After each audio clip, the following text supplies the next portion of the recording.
Hey everyone, welcome to Reverse Homesteading. We are still getting patches of rain, big thunderstorm predicted today. We have already had thunder and lightning just as I got home from my big travels today, as there was a strange dog in my backyard. Thankfully it didn't bite me, it tried. The owner was working a long way away, so a lovely neighbour of theirs came and got the dog. I can't see any damage, so that's good. I don't want to be too precious about my garden, but I do work hard. Glad it didn't do too much damage. Well, I can't see any actually. Oh, cool! Some of the corn silk is going a darker colour. Often that means it's a little bit pollinated. I have been concerned. It just keeps raining, so whenever it's dry weather I pollinate them again. They still have some pollen on the tassels, so yeah, I've just been hedging my bets, and hopefully the corn silk will receive as much as it can. Oh look, ants! Huh. Who knows? I hope we get corn.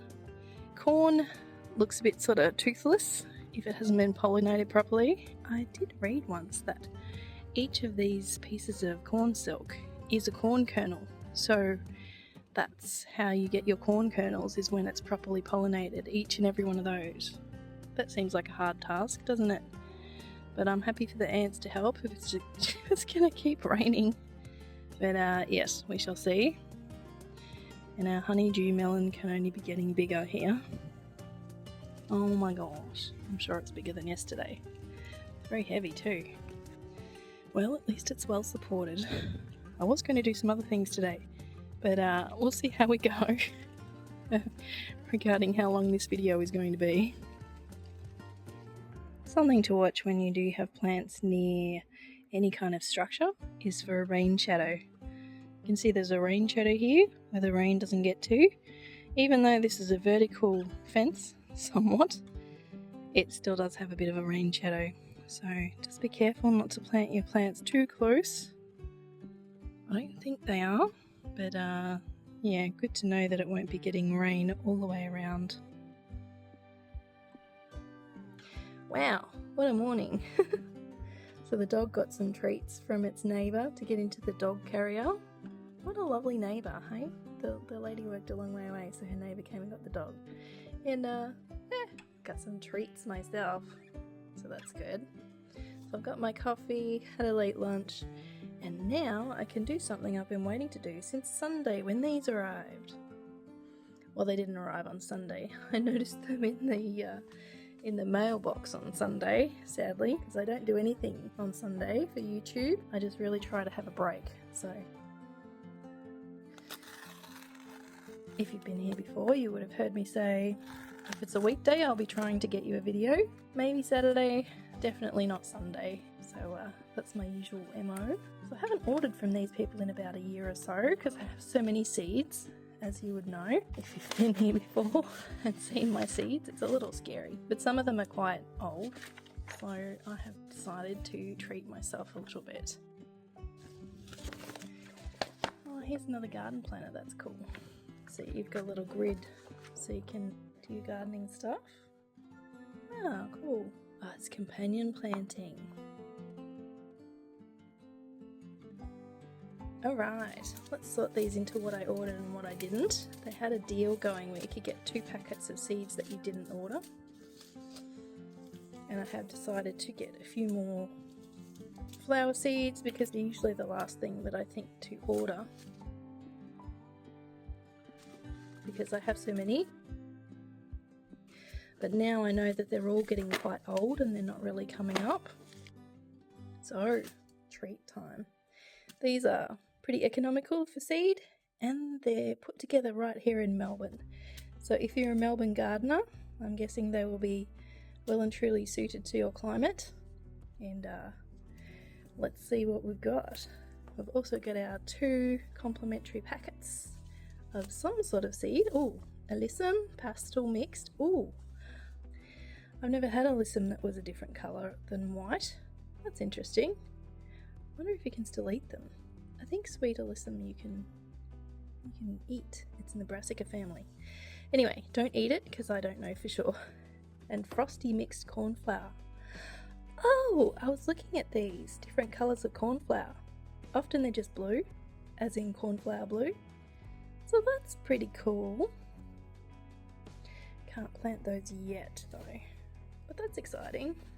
A lot of these I won't be able to plant because it's not really the temperature for that. Oh yeah, the hollyhock, apparently I can plant that till April.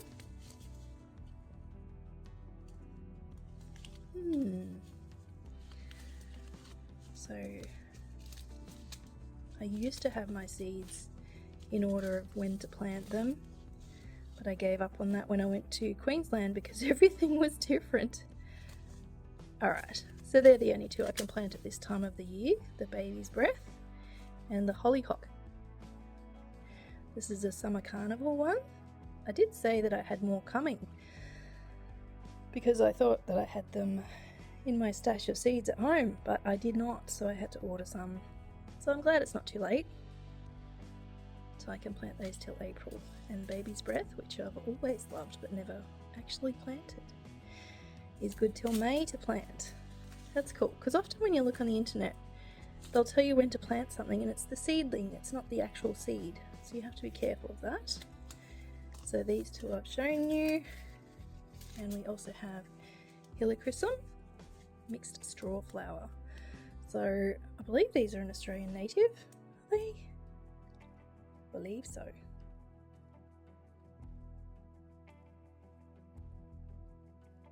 But yeah, they're the kind that they're basically like a dried flower as soon as they pop out. Like they're quite sort of crisp, I guess. But yeah, they have the feel of a dried flower. But yeah, very easy to dry that and keep it. Lavender, I got the old-fashioned English kind. I did have some seed from when we lived in a rental and it had lavender everywhere, and it was it was growing in the cracks of the back veranda. But that was a while ago, and now the seed is too old. Bee blossom, I've wanted this for years. A lovely family member has almost always had some, and I just haven't got around to buying any because I didn't know what it's called. I thought it was called butterfly plant, but I think sometimes that's something else. Depends which state you live in, I think. This daisy is interesting. Painted daisy. So yeah, I'll have to wait for that one as well, but that's okay. Love lies bleeding, which always sounds very sad. But yeah, kind of freaky. I'm not sure if it's the kind of amaranth you can eat. Possibly not. So don't do that because I don't know. And Love in a Mist. I love this. I have a beloved family member who loves it too, so we can share seeds if hers are getting too old. I gave her some seeds a while ago and they had pink and purple and all sorts of colours, so perhaps she'll share some seeds with me as well. Alright, that's a pretty cool seed haul, and I'll get to planting 2 or 3 of those in the near future and I'll bring you along for the fun. I don't have any affiliation with Seeds of Plenty, I just really like their seeds. Well, it's still raining. Perhaps we'll have some more outside garden content next time. But I hope you're having fun in your garden. Thanks for watching. I'll see you next time.